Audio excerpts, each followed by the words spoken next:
Hello, welcome back. So today we will discuss 35 to 40 question of the GSET 2019, right? So the first question is from the group theory. The question is identify the Mulliken notation for the following irreducible representation, right. तो यहाँ पे हमें क्या find out करना है कि यहाँ पे आपने कई बार देखा होगा, यहाँ पे आपका एक मूलिकन टर्म जो होता है वो हमें फाइंड आउट करना है, और वो हम कैसे फाइंड आउट करेंगे?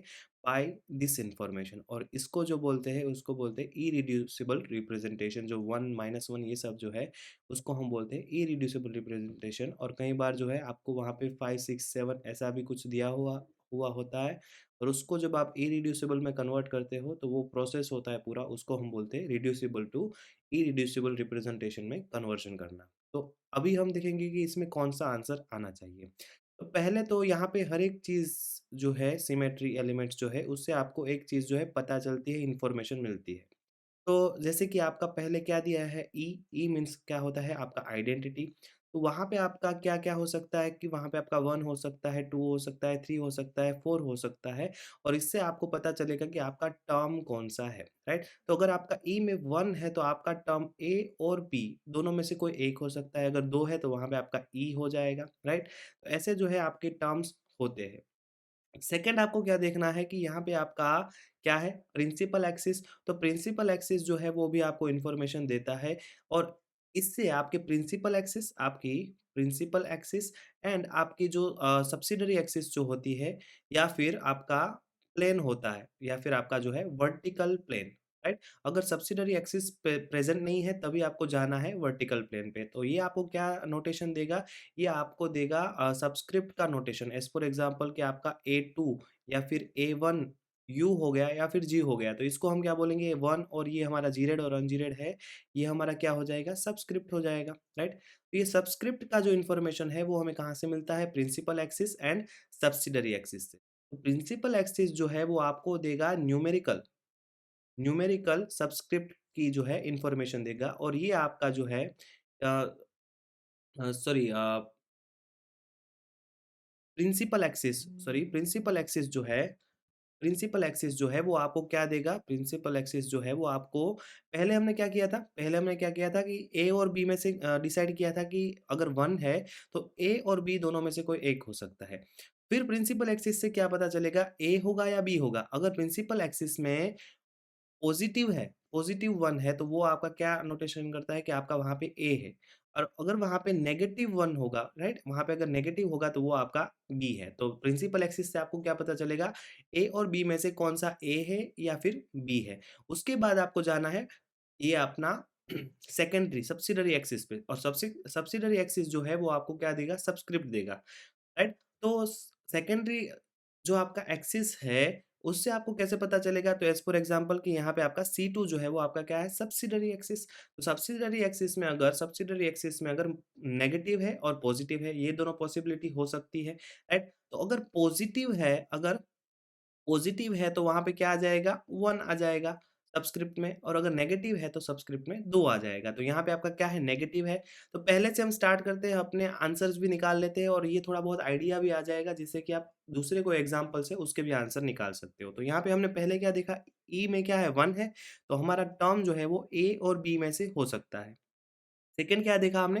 प्रिंसिपल एक्सिस, और प्रिंसिपल एक्सिस में पॉज़िटिव है, राइट? +1 है, इसका मतलब है कि ए और बी में से हमारे पास ए टर्म है, राइट? फिर हमने क्या देखा? सब्सिडियरी एक्सिस में क्या हो सकता है? पॉजिटिव हो सकता है, नेगेटिव हो सकता है। पॉजिटिव होगा तो 1 लेंगे, और नेगेटिव होगा तो 2 लेंगे, और ये क्या होगा? हमारा सबस्क्रिप्ट हो जाएगा। तो सबस्क्रिप्ट में ये हमारा क्या हो गया? ए तो हो गया था, और सबस्क्रिप्ट में क्या है? -1 है, तो यहाँ पे आपका A2 हो जाएगा, राइट?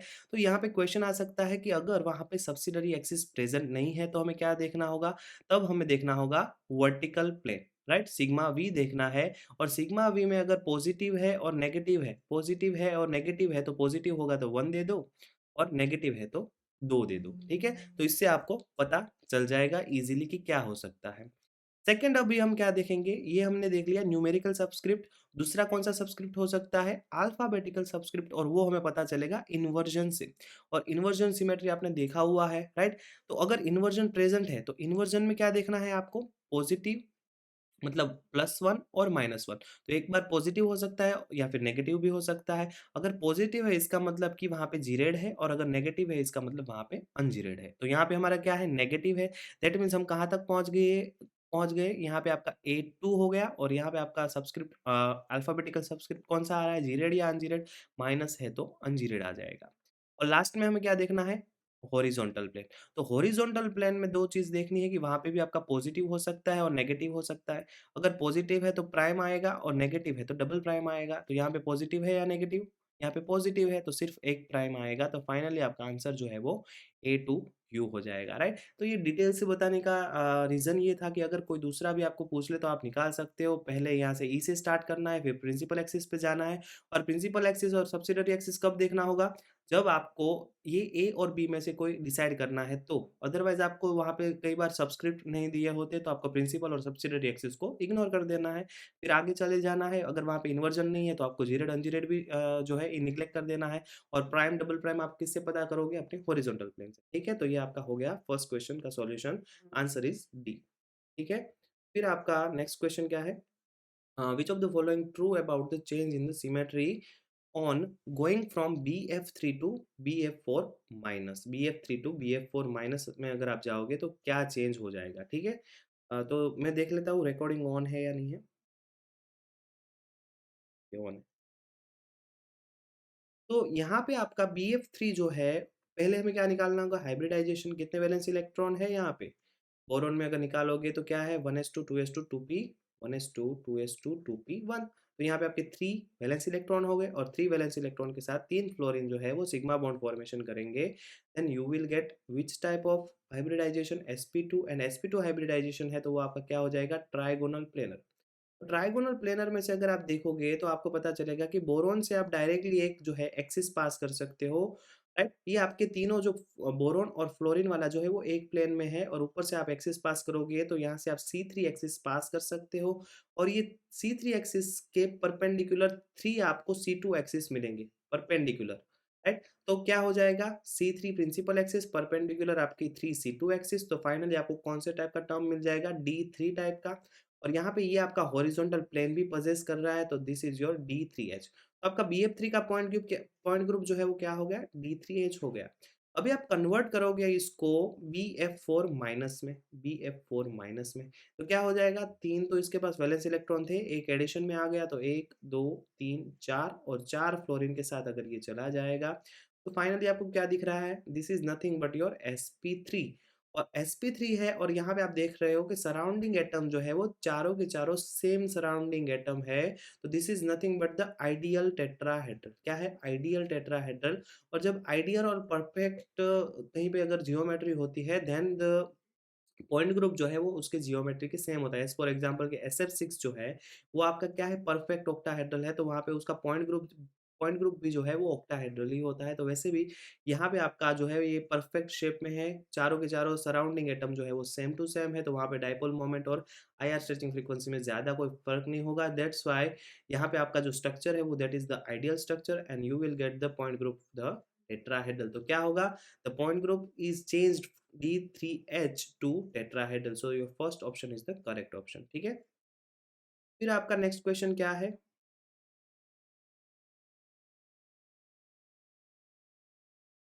तो हम मिटा देते हैं तो the next question is a plot of concentration versus time तो कॉन्सेंट्रेशन वर्सेस टाइम का प्लॉट हमें ड्रॉ करना है राइट कॉन्सेंट्रेशन वर्सेस टाइम का जो है हमें प्लॉट ड्रॉ करना है टी वर्सेस टी और क्या बोल दिया है कि is linear with the negative slope that means कि ऐसा आपका जो है वहां पे ग्राफ प्लॉट किया है कॉन्सेंट्रेशन वर्सेस टी जो आपका यहाँ पे होगा that is on your Y axis और जो आपका वर्सेस के उस तरफ होगा that is on your X axis right और क्या बोला है कि नेगेटिव स्लोप और नेगेटिव स्लोप इसका मतलब आपका जो ये स्लोप है वो कुछ इस टाइप से आएगा कुछ इस टाइप से और यहाँ पे आपका जो स्लोप है वो क्या है? नेगेटिव है। वो क्या है? नेगेटिव है। तो ये आपका कौन-सा ऑर्डर रिएक्शन हो जाएगा? तो आपको पता होना चाहिए कि आपका जो जो भी आपको यहाँ पे देखो 4 टाइप के क्वेश्चन आ सकते हैं। मोस्टली वो 0, 1, 2, 3 ऑर्डर रिएक्शंस पूछते हैं। तो आपको एक चीज़ याद रखनी है कि कंसंट्रेशन वर्सेस टाइम का हर एक ग्राफ जो है वो वर्सेस टाइम ही होगा, राइट? तो जब भी सिर्फ आपको कंसंट्रेशन वर्सेस टाइम दे देंगे, तो वो आपका ओनली पॉसिबल है ज़ीरो ऑर्डर रिएक्शन के लिए। फिर आपका एलएन या फिर log C versus time, log C मतलब यहाँ पे आपका कंसंट्रेशन किसका हो जाएगा? फाइनल कंसंट्रेशन वर्सेस टाइम का जब भी ग्राफ होगा और नेगेटिव स्लोप होगा, that is for your first order reaction. और फिर आपका क्या आ जाएगा? रेसिप्रोकल वाला पार्ट, और वहाँ पे भी आपका क्या होगा? फाइनल टाइम पे जो आपका कंसंट्रेशन होगा, उसके वर्सेस टाइम का ग्राफ होगा। तो यहाँ पे आप देख रहे हो कि टाइम जो है वो कॉमनली आ रहा है, और अगर आपका कंसंट्रेशन जो है वो न्यूमरेटर में आ रहा है, तो that is only for the your zero order reaction. अगर वहाँ पे एलएन या फिर लॉग आपको कहीं पे दिख रहा है, तो that is for your first order reaction. और फिर अगर आपको रेसिप्रोकल्स दिख रहे हैं, तो आपको देख लेना है कि वो आपका थर्ड हो सकता है, सेकंड हो सकता है। तो उसके लिए आपको क्या देखना है कि अगर वहाँ पे ए टी रेज़ टू अगर 2 है, तो क्या कर देना है कि ये 2 जो है वो आपका आता है n-1 से। तो कितने में से आप 1 निकालोगे तो आपको 2 मिलेगा 3, राइट? तो यहाँ पे आपका n इज़ इक्वल टू 3 हो गया है, तो दैट मीन्स अगर 1/80 वर्सेस t का ग्राफ अगर मैं प्लॉट करूँगा, तो that is for my n is equal to 3 third order reaction, ठीक है? तो यहाँ पे तो आपको डायरेक्टली पूछ लिया है कि कंसंट्रेशन वर्सेस टाइम का जो है ग्राफ आपने प्लॉट किया है, नेगेटिव स्लोप आ रहा है, और नेगेटिव स्लोप जो है वो आपका 0 एंड फर्स्ट ऑर्डर रिएक्शंस में ही आते हैं। तो this is for your 0 order reaction, this is your correct option. फिर क्या आ गया? If for the reaction the plot of ln k versus 1 upon T. तो ln k और आपको अगर टेम्परेचर कहीं पे दिख गया, राइट, टेम्परेचर कहीं पे दिख गया और रेट कांस्टेंट आपको वहां पे दिया है, तो आपको समझ लेना है कि टेम्परेचर डिपेंडेंस रेट कांस्टेंट वाला आपके पास फॉर्मूला जो है वो एक ही है, that is for your Arrhenius Arrhenius equation. वो क्या है आपका? Arrhenius equation. तो वो क्या होता है आर्नियस इक्वेशन?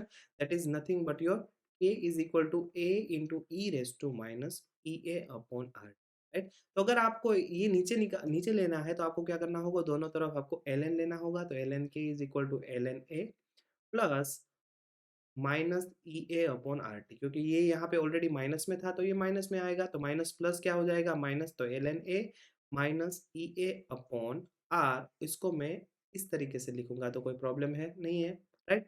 तो यहाँ पे ये अगर आप इक्वेशन देखोगे, तो ये आपका nothing but Y is equal to M X plus C जैसा इक्वेशन है। यहाँ पे आपका वाई एक्सिस पे क्या आ जाएगा? योर वाई एक्सिस जो है, वाई एक्सिस जो है वहाँ पे आपका आ जाएगा एल एन के आ जाएगा, और एक्स एक्सिस पे आपका आ जाएगा 1/t। और यही आपको बोला है कि एल एन के वर्सेस 1/t का अगर आप ग्राफ प्लॉट करोगे, then what is the slope? तो स्लोप आपको समझना होगा कि ये जब भी आप y is equal to M X plus C करोगे, तो m जो आएगा that is your slope, and c जो आएगा दैट इज योर इंटरसेप्ट। तो यहाँ पे आप देख रहे हो कि आपका स्लोप जो है वो क्या आ रहा है? नेगेटिव आएगा। यहाँ पे देखो नेगेटिव का जो है साइन है, दैट मीन्स कि वहाँ पे आपका स्लोप जो है वो नेगेटिव आएगा। तो ऐसा आपका स्लोप हो जाएगा, और स्लोप इज इक्वल टू क्या है? Minus E A upon R, E A upon R. तो ये आपका क्या आ गया? Slope is equal to minus E A upon R. तो यहाँ पे कौन सा रिलेशन जो है वो आपको यहाँ पे सही रहेगा? अगर आप ई ए को जो है यहाँ पे रखोगे और आर को इस तरफ ले जाओगे, तो क्या हो जाएगा? ई ए इज इक्वल टू, ये देखो यहाँ पे माइनस साइन है, यहाँ से अगर मैं माइनस साइन हटाऊंगा तो यहाँ पे आ जाएगा, तो क्या हो जाएगा? Minus slope into R, that is your correct option C.